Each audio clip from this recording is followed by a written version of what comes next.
Bonjour et bienvenue à ce numéro. On commence. Semaine Ligue des Champions. Au programme ce mardi, Liverpool reçoit le Real Madrid pour une place en quart de finale de Ligue des Champions. Les deux clubs s'étaient affrontés au mois de mai dernier lors de la finale de C1 remportée bien sûr par les Madrilènes au Stade de France. L'autre match moins intéressant de la soirée opposera le club allemand Francfort au club italien Napoli. Les deux clubs ne s'étaient jamais confrontés. Une belle surprise pour les amoureux du ballon rond.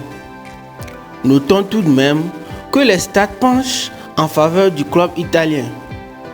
Mercredi, le RB Leipzig reçoit Man City et l'Inter de Milan accueille le club portugais FC Porto.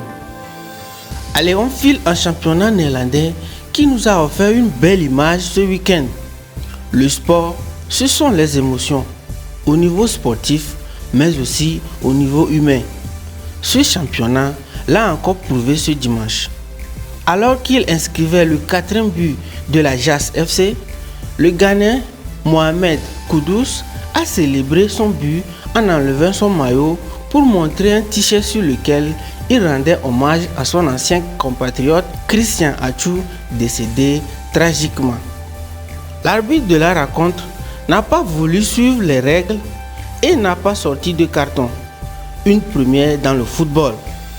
Interrogé au micro de ESPN, l'arbitre m'a dit qu'il me comprend.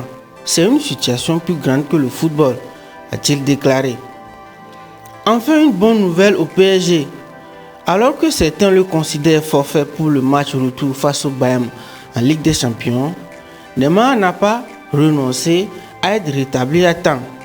En effet, les premiers examens passés dimanche ont permis de constater qu'il ne s'agissait que d'une entorse.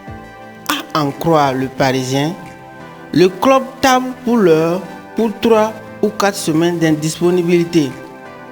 Toujours au PSG, l'avenir du coach actuel Christophe Galtier apparaît de plus en plus incertain.